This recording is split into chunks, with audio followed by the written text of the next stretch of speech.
สบายดีพี่น้อง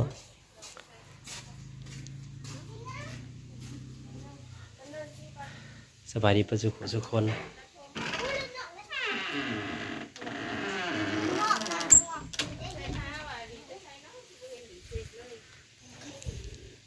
น้องหลีดมาเลย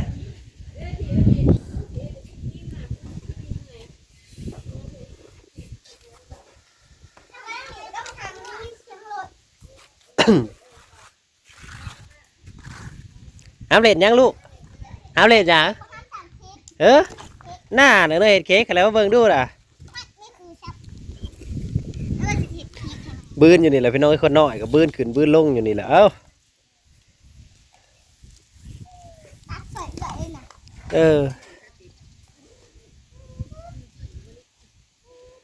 มันก็เล่นห้องเพิ่นอยู่นี่แหละพี่น้องมักเล่นทรายห้ามเล่นยักเล่นทรายบ่ม่วนบ่ดีปัดอันนี้แห้งเห็นไหมโอ้ลาเตียก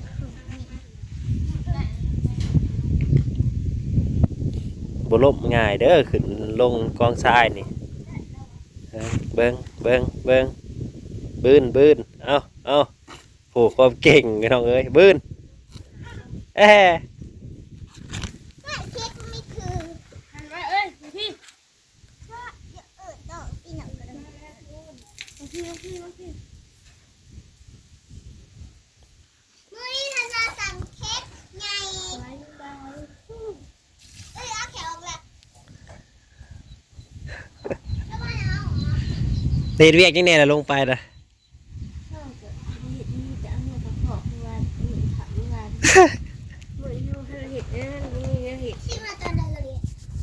ก็ได้ปลูกมันแหละ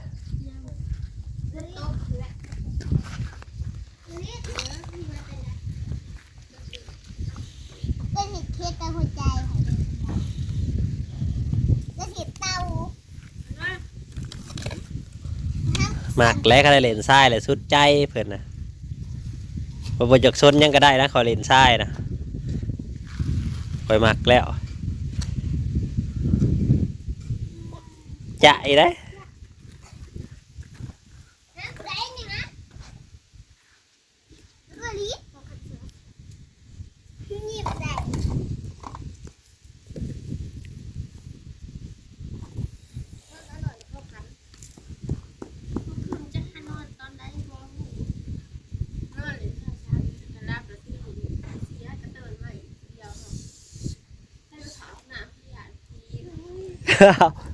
เคยอยู่มาประหยัดผีเว้ยโอ้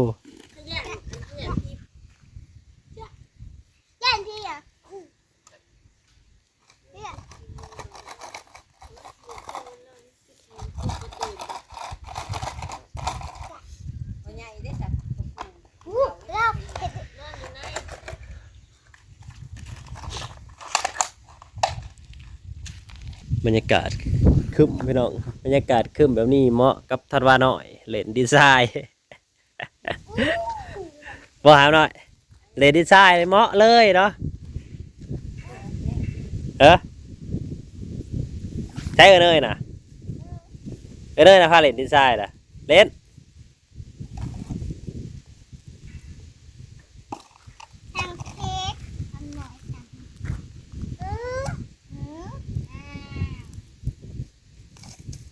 ก็ตีกินมันนะ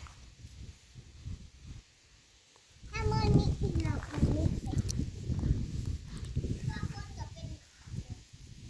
นี่บวกสบายดีวันนี้ก็มาแวะเล่นน้ำปลาไปน้องเพื่อนก็ตบแต่งนะที่ได้ท่าใหม่แล้วน้องใหม่เสื้อละอยู่ทึ่งนี่ท่าสีใหม่แล้วนี่3,500ได้อ้ายตัวซื้อมันมันก็สีจัดกว่าเขาบอกเคยตบแต่งจะคล้องเพื่อนเพื่อนก็เบิ่งคลิปอยู่บ่เนาะจะคล้องเพื่อนเพื่อนก็เบิ่งคลิปเขาอยู่บ่เนาะนี่เด้อตอนเพื่อนไปเนี่ยเขาเจ้าแต่งแล้วนะนี่เด้มานอนเพื่อนน่ะมีอะไรมานอนน่ะ2 คืนพอมันลบพอมันมานอนนั่นมื้อนึงมื้ออาทิตย์จนบ่ายเลยมื้อวันจันทร์ก็ไปสิเฮ็ดหยังอ้ายท่าสี ฮอดบ่ได้บ่เล่นน้ำซ้ำเฮาก็อยู่วัด ไม่ พู้ ได้อ่านกับบ่ได้ไปอ่านกับเมาอันเฒ่าแก่ก็มาว่าสิมาเล่นเอาลายอยู่เฮิงๆได้เจอกันเทื่อหนึงกับไอ้เซินก็บ่ได้เอา งัวกูเขาบ่ได้ตายแต่ยังอยู่เฮ้ย เออ ตะกี้ก็ว่าจะเจ้าเพิ่นบ่เพาะแล้วของเฮาบ่ทันได้เนาะ เออ บ่จักคนโซ่มันก็ได้จ้ะ ของยังบ่ทันได้ในสิ่งที่อันนั้นเพิ่นก็บ่ทันให้อันนั้นแหละเนาะ เออแม่ของเพิ่นยัง ยังบ่ทันได้ในสิ่งที่เฮาคาดหวังไว้ ได้น้ำแล้วเอาทีนี้อ่านเลย เออ ยังทางนั้นอยู่นั่นแหละยังแต่มันก็อย่างนั้นนะคะ หลังใหญ่พี่น้องเอ้ย3 4อยู่โอ้ย เอาไว้ ใหญ่อีหลีหรอ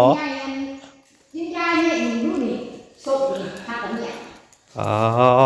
สีเบิ่งยังบ่ทันได้นะสีน้ำผึ้งซื้อนี่ แล้วเบิดเป็นล้านกว่าโลดกันแล้วนี่เพิ่นจังได้กันล้านกว่าโลด เมื่อวานได้ล่างดู ล้านกว่าโลดเราต้องว่าเอาล้าน อันใส่อันนี้ก็ซื้อน่ะโลนึง400เขามาใส่ในห้องนึงละพันเนาะมันโลด1,400ด้วยจังซั่น เออ เมื่อวานมันจังห้องนี่ พี่น้องให้ว่าเลยเฮ็ดเฮือนนะกูมื้อนี่คัดซ้ำนี่ล้านเลยโลดล้านปลายโลดโอ้ ล่างมันก็หวงแล้ว ใหญ่อีหลีพี่น้องยอมรับว่าใหญ่ อันสีอันรอบพึ่งเลยทั้งใหญ่สองทั้งห้ามสองพอดีสี่ทั้งนี่ โอ้ ก็สีได้สนะทั้งหน่อยสองทั้งอ่ะใส่กระโปรงหน่อย อ๋อเรามาเราบ่ทันเดินไผซะบ่ ย่างเลย สิมาตบแต่งก่อน พอเท่าสู้ยังว่า เออเลยก็เลยบ่ พอเท่ากับบักไก่หนึ่ง บ่ทันได้อันมาเดินไฟครับ อ้ายเป็นพอเท่าสู้เสร็จได้สนะเนาะ ได้สำนึกก็โอเคแหละ อืม ได้ปูกระเบื้องได้หยังหลายอันนะ เด้มาคือนี่พระมาให้ป้าตาตัวโตกันได้กินหรือบ่ ได้กิน ป้าตากับป้าพุทธประจบชาวทั้งเชื่อทั้งเชื่อเลย อืม นี่เด้นั่นสิมาเฮ็ดอันนี้แล้วนี่จังสิมาเข้าเพิ่นสิ โอ้ มาเฮ็ดให้ ยังสิตีเพ โอ้รับตุนน่ะ อ๋อยังสิมาแต่งอันนั้นจับบัวตัวนี้ ใส่จังสิใส่กระจกบ่ ใส่กระจกแล้วนี่มันบ่ทันแล้วนี่ อืม มื้อนี้น่ะขอไปหาเงินสะก่อนมื้อนี้นะจานนี่เด้มันทันแล้วเด้ยังขายยังเอาไปมื้อนั้นปวดเลยเด้ น้องบักใหญ่ๆพี่น้องเอ้ย อืม เจ้าสิบ่ฮู้จักบ่นอนพุ่นแหละจักสิไปนอนใส่มันใหญ่โพด ทันแล้วเด้มันนอนนี่ บักใหญ่ๆเด้อจักต้นนี่นะ มา ต้น เช้า 20เท่าใด ทางใน16ทางนี้4เช้าพอดี 20ต้น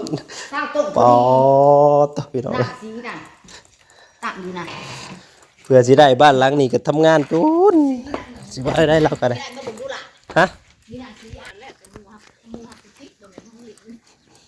บ่ได้ของเล่นเล่นเฮ็ดเทือนคู่มื้อนี่20ต้นนี่ปอต เศร้าเลยแหละเศร้าเก่งๆเลย คันจ้างเมานี่แพงก็แพง ปุ๊บมีพอดี60,000 เบิ่งไป ปุ๊ เนาะ บนี่อืม เพื่อสิแล้วหลังหนึงแต่เฮาหลังน้อยๆก็ยังเบิด อยู่โค้งโมงราคานี่60,000 บาท 3-4แสนบาท อืม อันนี้สิไปเที่ยวไปยังได้เครื่องหนึงอยู่บ่ของเฮาได้เครื่องเดียวของเรา โคตรกวางอ้า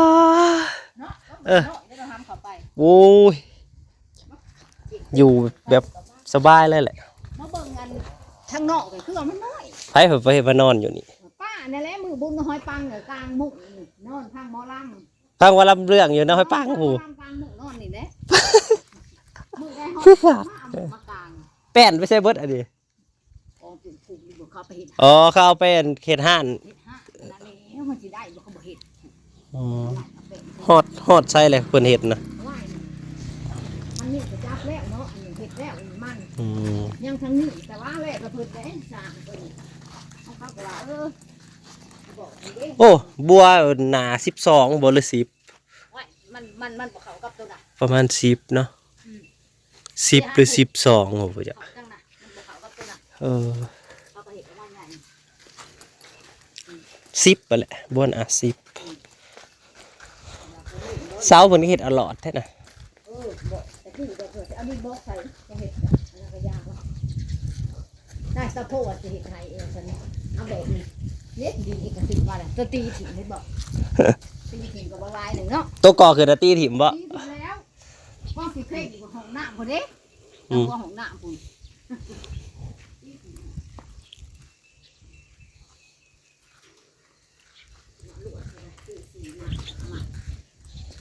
ทางนั้นแล้วและบัวทางนี้ ไปบุญดู เดี๋ยวกระท่าสีมันก็ขึ้นเองงามขึ้นเลย ยังบ่ทัน เพื่อน คันใดแต่งคันเงินถึงอะนะมันก็แต่งงามแหละ นี่นะเอ้ยอันนี้ซองบ่กองนี้เอามาพอดีพกกล่องลองสุดพกใส่กระป๋องน้อยโชงอัน เว้ากันอะเท่าไรก็รูปแต่งแล้วเบิดอะ จากเราเอาเป็นเม็ด เอาเป็นแมท เอาเป็นเม็ดเท่าไรเม็ดแหละแต่ของเราเอาเองเราเด้ เออไผเป็นลูกมือ มือ มือไปฝึกประทบปูนให้ เออ เออ เราเห็นคนเดียวแล้ว โอ้เราสูงมันสูงกันเราก็ติดสั่นแน่อยู่ดอกนี่เราย่านความสูงเลย แห เด้ นขากเลยเฮ้ยแป้งไผ่บางใหญ่ถึงเอาขึ้นแหนขากไรบ่ได้ คันมันอันนั้นเราบ่ได้กล้าขึ้นได้พ่อใหญ่โพแล้วเราย่า ไม่ก็เบิ่งลูกกองถูกอยู่ไม่นะ คันมันสั่นเนี่ยเราโอ้ยเราบ่กล้าขึ้นได้ เราต้องมั่นใจจริตเราจังขึ้น จัง ได้ บ่ตีงทำเราเห็นเองแล้วฮะมาเอางานนี่เราเห็นปักไม้ประบาดที่เบิดเนาะเป็นโกจนมันก็ดีขนาดนี้นะแป้งเห็นบางอย่างเนี่ยก็ดีดีบ่เป็นเลย อันนี้ฮะนี่ยักษ์อันเนี้ย อันนี้ก็หะย่อไปย่อมาหะน้ำมันนี่แหละอันนี้ เออ หะน้ำมันนี่อันนี้ก็บ่เป็นงาน มันก็ เบิดบ่ให้ โอ้ยังบัวตัวเทิงเนาะเด้นะ อืม ยังบัวขอบตัวนะ เฮ้ย เด้แต่ขอบแค่ไม้เสื้อลานะผู้ แล้วเดี๋ยวนี้ กำลังได้เราต่อไว้อยู่บนนะมันก็ต้องมีบัวขอบไปผู้โค้งลง ผู้เขาสิบ่ไปมากเอาบ่ซะ โอ้ยมันก็มั่างอะไรเนาะมั่างอะไรจะเอาไปหลักใหม่เขาไปเบิดจะยากอะ ของกูก็บ่จักว่า โอ้ยก็จะไปหาใหม่มาให้เขาแล้วเบิ่งได้อยู่เทิงผู้ แต่ใช้ นี่ขอบนี่เขาจะเห็ดต่อไปนี่ อันนี้